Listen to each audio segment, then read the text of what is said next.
పునీత లూకా గారు రాసిన సువార్త 6వ అధ్యాయము. సబ్బాతు సమస్య. యేసు ఒక విశ్రాంతి దినమున పంట చేల గుండా పోవుచుండగా శిష్యులు వెన్నులు త్రుంచి చేతితో నులిమికొని తినసాగిరి. విశ్రాంతి దినమున నిషేధింపబడిన కార్యమును మీరు ఏల చెయ్యుచున్నారు అని పరిసయ్యులలో కొందరు ప్రశ్నించిరి.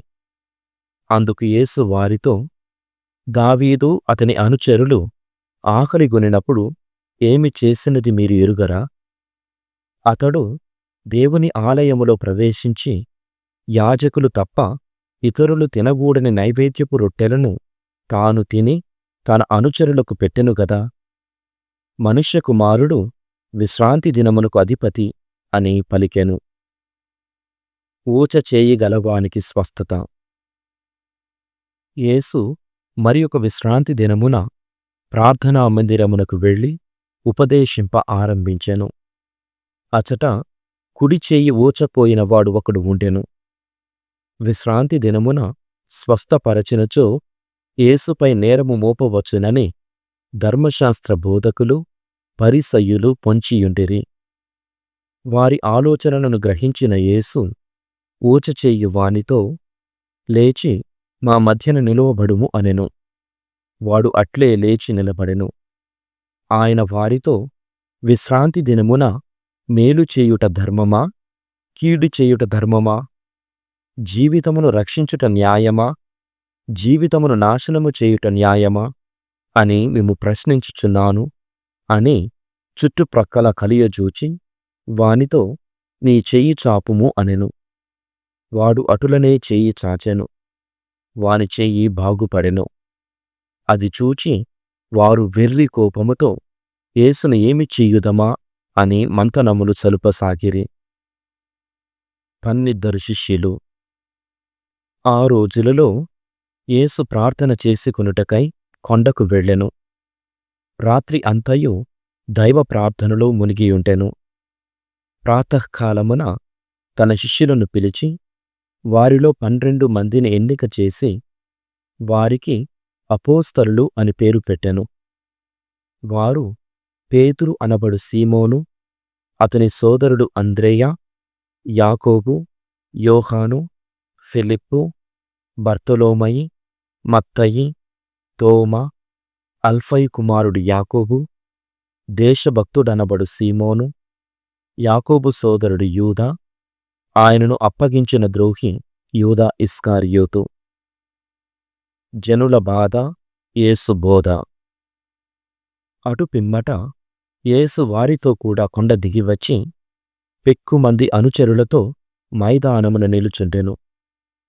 యూదయ దేశమంతట నుండి, యెరూషలేము నుండి, తూరు సీదోను అను సముద్ర తీరపు పట్టణముల నుండి ప్రజలు అనేకులు అచట చేరియుండిరి.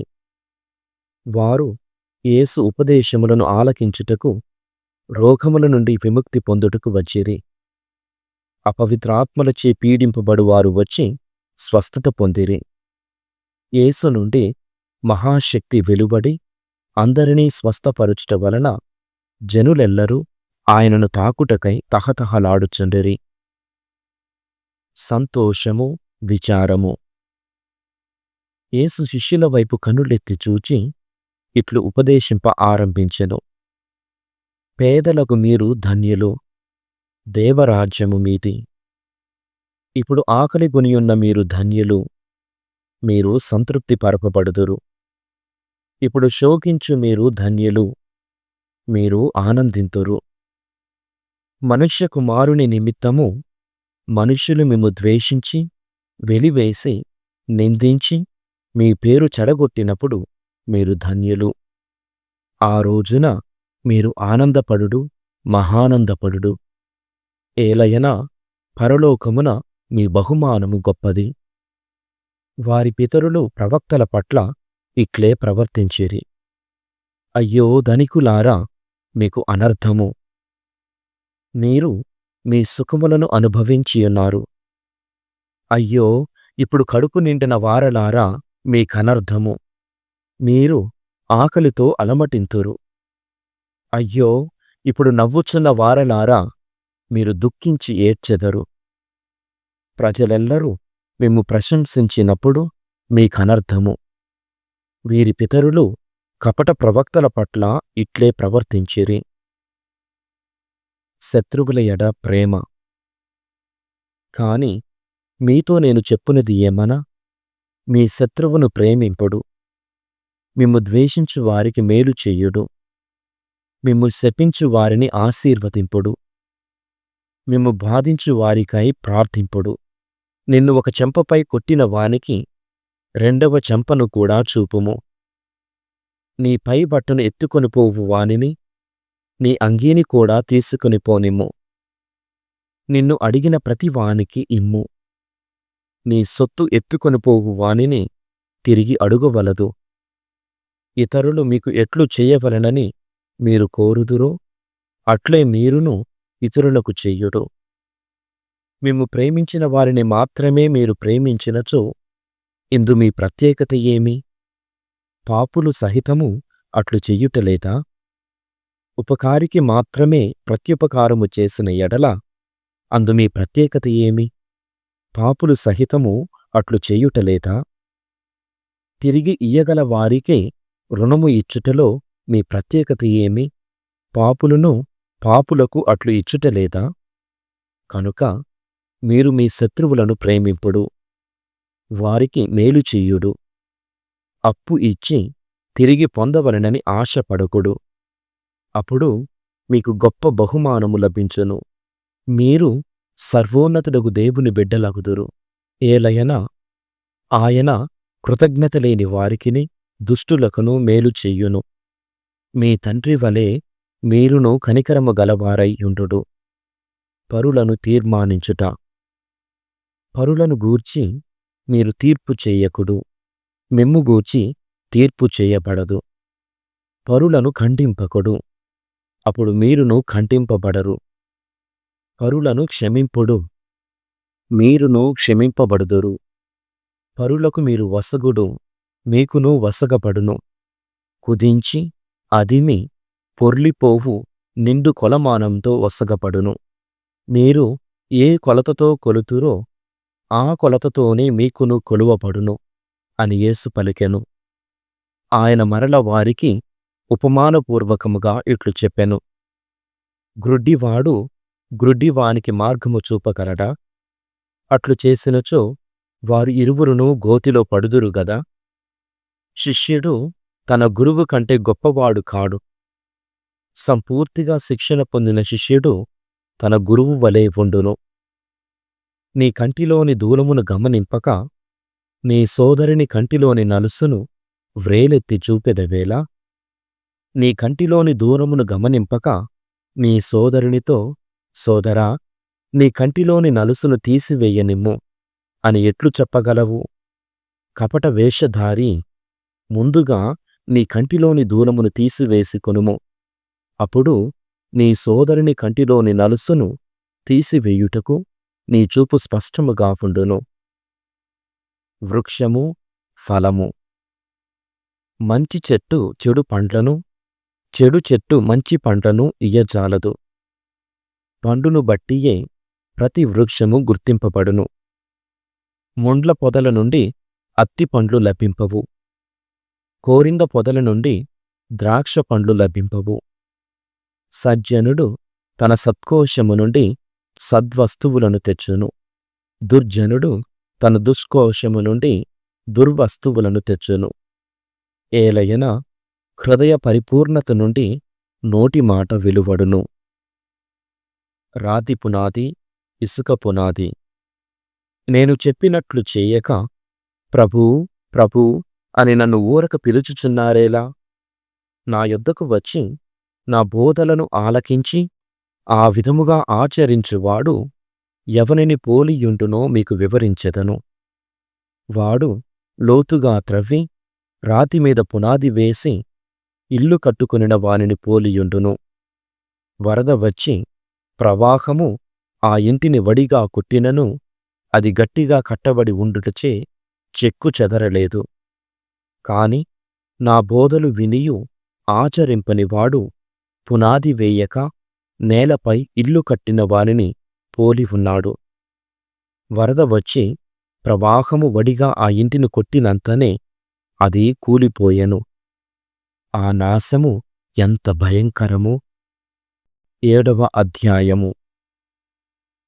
శతాధిపతి సేవకుని స్వస్థత. యేసు బోధించుట ముగించి కఫర్నాము చేరెను. అక్కడ ఒక శతాధిపతికి ప్రియమైన దాసుడు ఒకడు వ్యాధితో బాధపడుచు మరణావస్థలో పొండెను. ఆ శతాధిపతి యేసును గూర్చి విని యూదుల పెద్దలను ఆయన యొద్దకు పంపి తన దాసుని స్వస్థపరుప రమ్మని కోరెను. వారు యేసును సమీపించి, ఆ శతాధిపతి తమ అనుగ్రహమునకు యోగ్యుడు, అతడు మన జాతిని ప్రేమించువాడు, మన కొరకు స్వయముగా ప్రార్థనా మందిరము నిర్మించినవాడు అని అనేక విధముల ప్రాధేయపడిరి. యేసు వారితో బయలుదేరెను. శతాధిపతి ఇంటికి అల్లంత దూరమున ఉండగనే అతడు తన మిత్రులను పంపి, ప్రభూ, మీరు శ్రమపడవలదు. మీరు నా ఇంట అడుగిడుటకు నేను యోగ్యుడను కాను. అందువలన మీ యొద్దకు వచ్చుటకు పాత్రుడను కాను. మీరు ఒక మాట పలికినా చాలును, నా దాసుడు స్వస్థుడగును. నేనును అధికారమునకు లోబడిన వాడను. నా చేతి క్రింద కూడా సైనికులు ఉన్నారు. ఒకనిని రమ్ము అనిన వచ్చును, మరి ఒకనిని పొమ్ము అనిన పోవును. నా దాసునితో ఇది చెయ్యుము అని చెప్పినా వాడు దానిని చెయ్యును అని మనవి చేసుకొనెను.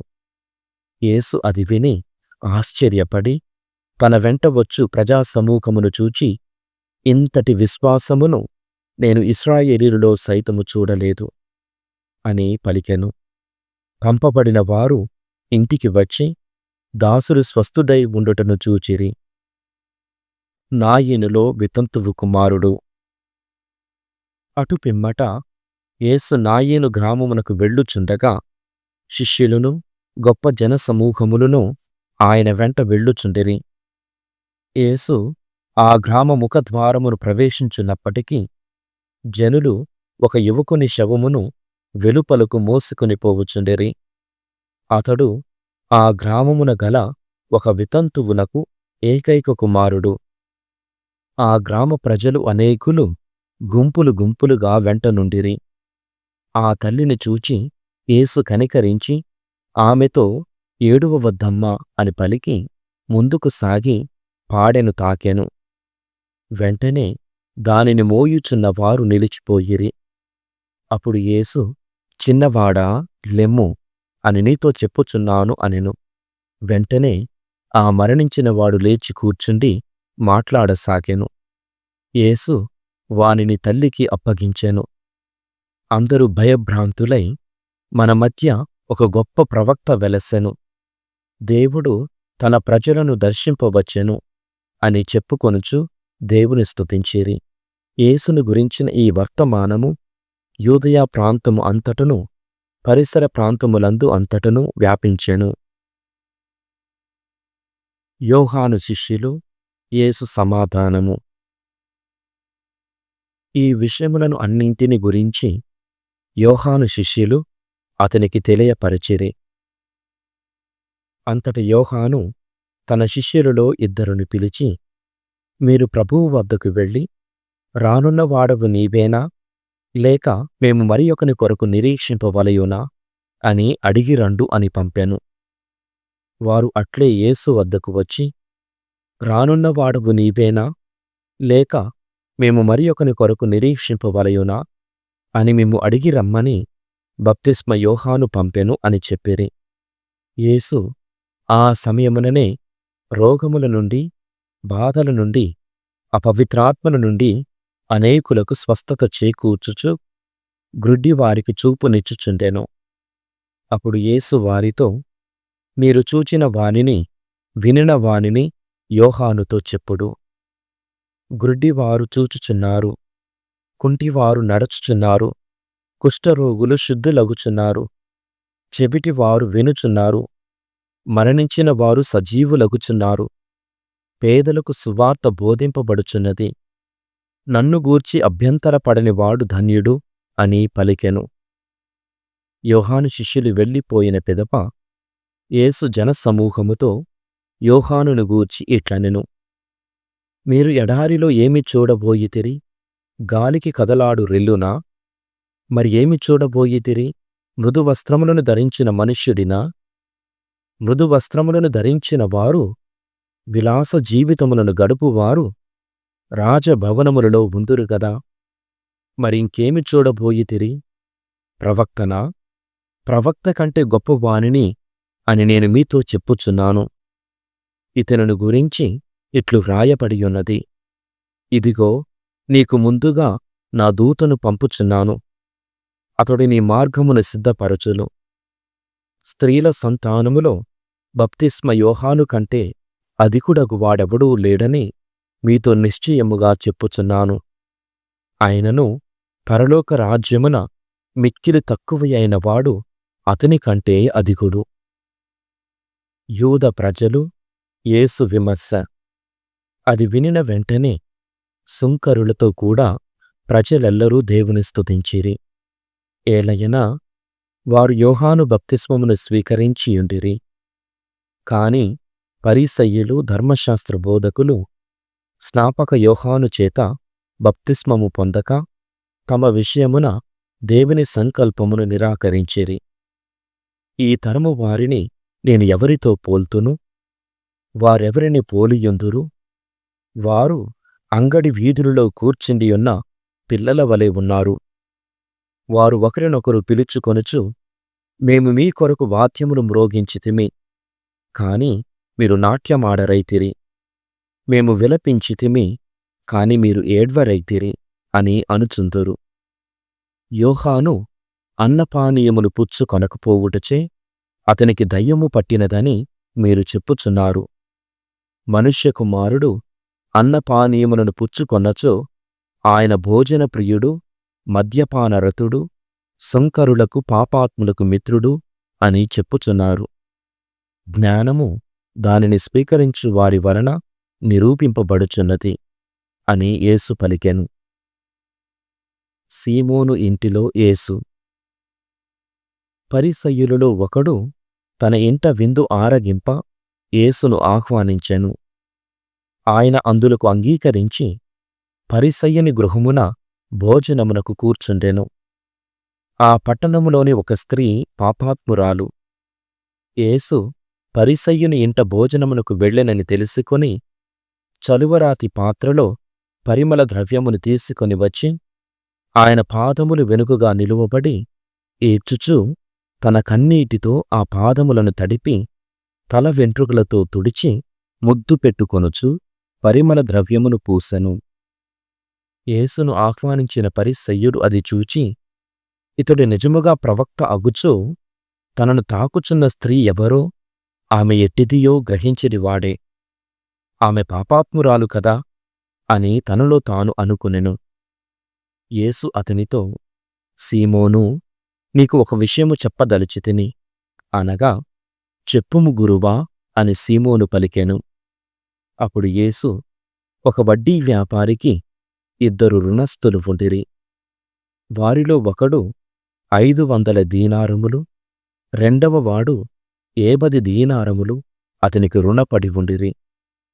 రుణము తీర్చుటకు వారికి శక్తి లేనందున అతడు వారిద్దరినీ క్షమించెను. ఇప్పుడు వారిద్దరిలో ఎవడు అతనిని ఎక్కువగా ప్రేమించునో చెప్పుము అని ప్రశ్నించెను.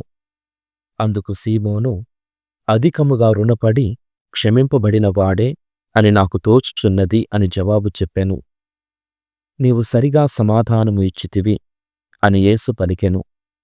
పిదప యేసు ఆ స్త్రీని చూపుచు సీమోనుతో, ఈమెను చూచుచుంటివి కదా, నేను నీ ఇంటికి వచ్చి తిని నీవు కాళ్లకు నీళ్లు ఇయ్యలేదు, కాని ఈమె తన కన్నీటితో నా పాదములు తడిపి తన తల వెంట్రుకలతో వానిని తుడిచినది. నీవు నన్ను ముద్దు పెట్టుకొనలేదు. నేను లోనికి అడిగిడినప్పటి నుండియూ ఈమె నా పాదములు ముద్దు పెట్టుకొనుట మానలేదు. నీవు నా తలకు నూనె అంటలేదు, కాని ఈమె నా పాదములకు పరిమళ ద్రవ్యములు పూసినది. ఈమె అధికముగా ప్రేమించినది కనుక ఈమె చేసిన అనేక పాపములు క్షమింపబడినవి.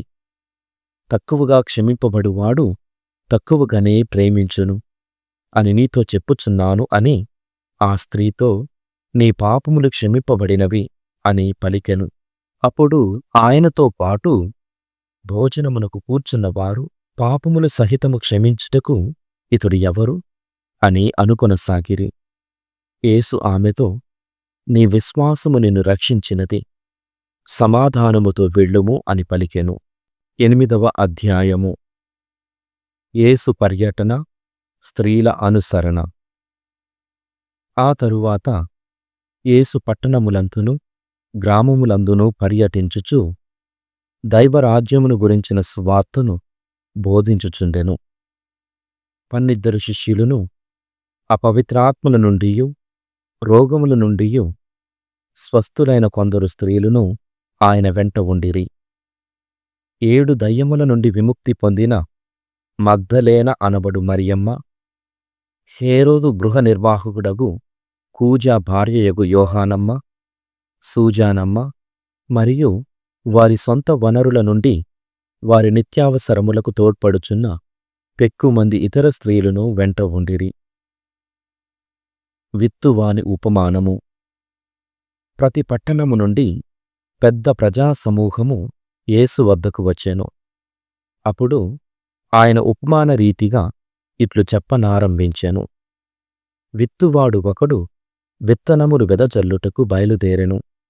అతడు విత్తనములు చల్లునప్పుడు కొన్ని విత్తనములు త్రోవ ప్రక్కన పడగా అవి త్రొక్కివేయబడెను. పక్షులు వచ్చి వాటిని తినివేశెను. మరికొన్ని రాతి నేల మీద పడగా తేమలైనందున అవి మొలకలు ఎత్తగనే ఎండిపోయెను. మరికొన్ని విత్తనములు ముండ్ల పొదల మధ్య పడినవి. కాని మొక్కలతో పాటు ముండ్ల పొదలు ఎదిగి ఆ మొక్కలను అణచివేసినవి. ఇంకనూ కొన్ని విత్తనములు సారవంతమైన నేలపై పడి మొలిచి పెరిగి నూరంతలుగా ఫలించినవి అని చెప్పి, వినుటకు వీనులున్నవాడు వినుగాక అనెను. ఉపమానముల ఉద్దేశము. యేసు శిష్యులు అప్పుడు ఈ ఉపమానము యొక్క భావం ఏమని ఆయనను అడిగిరి. పరలోక రాజ్య పరమ రహస్యముల జ్ఞానము అనుగ్రహింపబడినది మీకే. ఇతరులు చూచియూ చూడకుండుటకు, వినియూ గ్రహింపకుండుటకు వారికి ఉపమానముల మూలమున బోధింపబడును. ఉపమానములోని భావము. ఈ ఉపమానములోని భావము ఏమనగా, విత్తనము దేవుని వాక్కు. త్రోవ ప్రక్కన పడిన విత్తనములను పోలిన వారు దేవుని వాక్కులను ఆలకింతురుగాని వారు నమ్మి రక్షింపబడకుండునట్లు సైతాను వారి హృదయము నుండి వాటిని ఎత్తుకొని పోవును. దేవుని వాక్కును ఆలకించి సంతోషముతో స్వీకరించువారు రాతిమీద పడిన విత్తనముల వంటివారు. వేరు లేనందున అట్టివారు కొలది కాలము మాత్రమే విశ్వసించి శోధన కాలమున పతనమగుదురు. ముండ్ల పొదల మధ్యన పడిన విత్తనములు పోలిన వారు సందేశమును ఆలకింతురుగాని వారు ప్రాపంచిక చింతల చేత, ధన వ్యామోహము చేత, సుఖభోగముల చేత అణచివేయబడి తగు ఫలమును ఇయ్యరు. సారవంతమైన నేలపై పడిన విత్తనములను పోలిన వారు యోగ్యమైన మంచి మనస్సుతో దేవుని వాక్కును ఆలకించి అవలంబించి ఓర్పుతో ఫలించువారు. దీపపు వెలుగు. ఎవడైనను దీపము వెలిగించి దానిమీద మూత పెట్టడు, లేదా మంచము క్రింద ఉంచడు. లోనికి వచ్చు వారికి వెలుగునిచ్చుటకై దానిని దీపస్తంభముపై ఉంచును. దాచబడినది ఏదియూ బయలుపడకపోదు, రహస్యమైనది ఏదియూ బట్టబయలు కాకపోదు. ఉన్నవానికే ఇయ్యబడును, లేనివానికి తనకు ఉన్నది అని అనుకొనున్నది కూడా తీసివేయబడును. కనుక మీరు ఎట్లు వినుచున్నారో గమనింపుడు. ఆత్మబంధువులు. యేసు తల్లియు సోదరులును ఆయన యొద్దకు వచ్చిరి. జనులు క్రిక్కిరిసి ఉండుట వలన ఆయనను కలుసుకొనలేకపోయిరి. నీ తల్లియు సోదరులును నీతో మాటలాడుటకై వెలుపల వేచియున్నారు అని ఒకరు చెప్పిరి. అందుకు యేసు వారితో, దేవుని వాక్కును ఆలకించి పాటించువారే నా తల్లియు నా సోదరులు అని పలికెను. తుఫానును ఆపుట.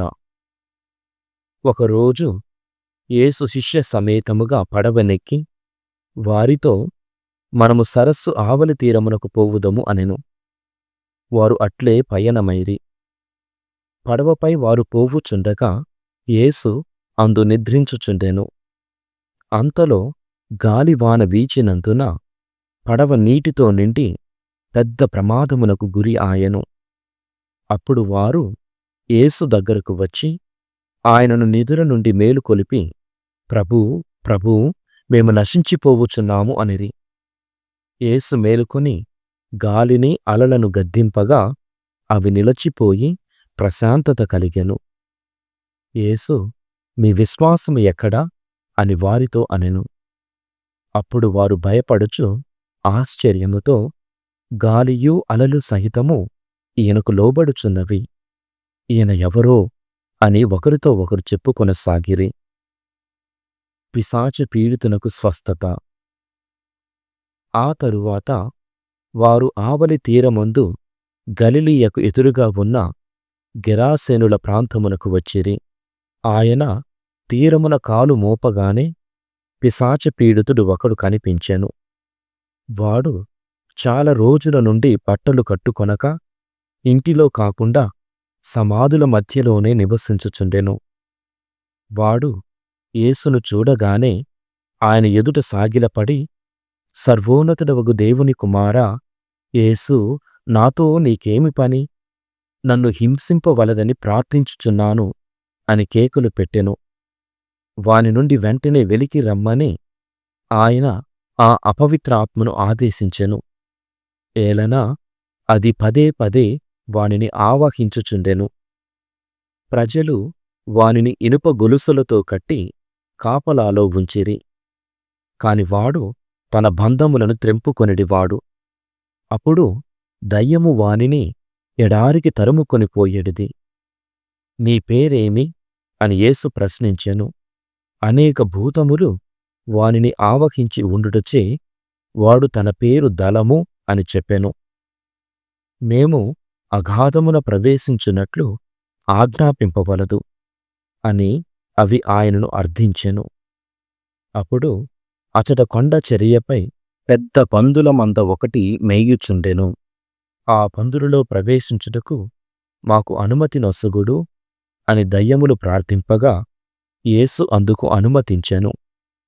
అప్పుడు ఆ భూతములు వానిని విడిచి పందులలో చొచ్చెను. వెంటనే అవి ఆ కొండ చర్య నుండి వేగముగా పరుగెత్తి సరస్సులో పడి మునిగి చచ్చెను. పందుల కాపరులు అది చూచి పరిగెత్తుకొని పోయి పట్టణములలోనూ పరిసర ప్రాంతములలోనూ ఈ విషయమును వెల్లడించిరి. ప్రజలు ఈ వింతను చూచుటకై యేసు వద్దకు వచ్చి, దయ్యములు పట్టినవాడు వస్త్రములు ధరించి స్వస్థుడై కూర్చుండి ఉండుట చూచి భయభ్రాంతులైరి. అంతకుముందు అది చూచిన వారు దయ్యముల నుండి వాడు ఎట్లు విముక్తుడై స్వస్థత నొందెనో వారికి వివరించిరి. గెరాసేనులోని జనులెల్లరూ మిక్కిలి భయపడి తమ్ము విడిచిపొమ్మని ఆయనను ప్రార్థించిరి. కనుక యేసు పడవ ఎక్కి తిరుగు ప్రయాణమాయెను. దయ్యముల నుండి విముక్తి పొందినవాడు, నన్ను మీతో ఉండనిండు అని ఆయనను వేడుకొనెను. కాని యేసు వానితో, నీవు ఇంటికి పోయి దేవుడు నీకు చేసిన మహోపకారమును జనులకు తెలుపుము అనెను. వాడు వెళ్ళి యేసు తనకు కావించిన మహోపకారమును గూర్చి పట్టణమంతటను ప్రచారము గావించెను. ఆరోగ్య జీవనదానములు. జనసమూహము యేసు కొరకు ఎదురుచూచుచుండెను. కనుక ఆయన తిరిగి వచ్చినప్పుడు వారు ఆయనకు స్వాగతమిచ్చిరి. ప్రార్థనా మందిర అధికారియగు యాయీరు వచ్చి యేసు పాదములపై పడి తన ఇంటికి రమ్మని ప్రార్థించెను. ఎందుకనా సుమారు 12 ప్రాయము గల అతని ఏకైక పుత్రిక మరణావస్థలో ఉండెను. ఆయన పోవుచుండగా ప్రజలు త్రొక్కిసలాడుచు ఆయన వెంట వెళ్ళిరి. 12 నుండి రక్తస్రావమగుచు బాధపడుచున్న స్త్రీ ఒకతే తనకున్న ధనమంతయు వెచ్చించినను ఏ వైద్యుని వలనను స్వస్థత పొందజాలకపోయెను. వెనుక ప్రక్కగా వచ్చి ఆమె యేసు అంగీ అంచును త్రాకెను. వెంటనే ఆమె రక్తస్రావము నిలిచిపోయెను. నన్ను తాకినది ఎవరు అని యేసు అడుగగా అందరూ మేము ఎరుగము అనిరి. అప్పుడు పేతురు, బోధకుడా, నీ చుట్టూను ప్రజలు కిక్కిరిసియున్నారు గదా అనెను. అందుకు యేసు, నన్ను ఎవరో తాకిరి, నాలో నుండి శక్తి వెలువడినది అని పలికెను. తాను ఇక రహస్యముగా ఉండజాలనని గ్రహించిన ఆ స్త్రీ వణుకుచు ఆయన పాదములపై పడి తాను ఎందుకు ఆయనను తాకినదియు వెంటనే ఎట్లు స్వస్థత పొందినదియును జనులందరి ఎదుట వివరించెను. అప్పుడు ఆయన, కుమారీ, నీ విశ్వాసము నిన్ను స్వస్థపరిచినది, ఇక సమాధానముగా పొమ్ము అనెను. యేసు అట్లు చెప్పుచుండగనే యాయీరు గృహము నుండి ఒకడు వచ్చి, మీ కుమార్తె మరణించినది, ఇంకనూ గురువును శ్రమ పెట్టకుడు అని అతనితో చెప్పెను. యేసు ఆ మాట విని యాయీరుతో, భయపడవలదు, విశ్వసింపుము, నీ కుమార్తె స్వస్థత పొందును అనెను. ఇంటికి వచ్చిన తరువాత పేతురు, యాకోబు, యోహానులను ఆ బాలిక తల్లిదండ్రులను తప్ప మరెవ్వరినీ తన వెంట లోనికి రానియ్యలేదు. అందరూ ఆమె కొరకు ఏడ్చుచు శోకించుచుండగా, మీరు ఏడవవద్దు, ఈ బాలిక నిద్రించుచున్నది కాని చనిపోలేదు అని యేసు వారితో పలికెను. ఆ బాలిక చనిపోయినదని వారికి నిశ్చయముగా తెలియును. కనుక వారు ఆయనను హేళన చేసిరి. కాని యేసు ఆమె చెయ్యి పట్టుకొని, బాలికా, లెమ్ము అని చెప్పగా వెంటనే ఆ బాలికకు ప్రాణములు తిరిగి వచ్చి లేచి కూర్చుండెను. అప్పుడు ఆయన ఆమెకు తినుటకు ఏమైనా పెట్టుడని ఆదేశించెను. ఆమె తల్లిదండ్రులు ఆశ్చర్యచకితులైరి. ఈ సంఘటన ఎవరికినీ తెలుపవలదని యేసు వారిని ఆజ్ఞాపించెను. సామెతల గ్రంథము 26వ అధ్యాయము. ఎండకాలమునకు మంచును, పంటకారునకు వానయు తగనట్లే మూర్ఖునకు గౌరవ మర్యాదలు తగవు. దోషులు కాని వారి మీద కురిపించిన శాపవచనములు పిచ్చుకలు వాన కోవెలల వలె ఎగిరిపోవునే కాని హాని చెయ్యవు. గుర్రమునకు కొరడ, గాడిదకు కళ్ళెము, మూర్ఖుని వీపునకు బెత్తమవసరము.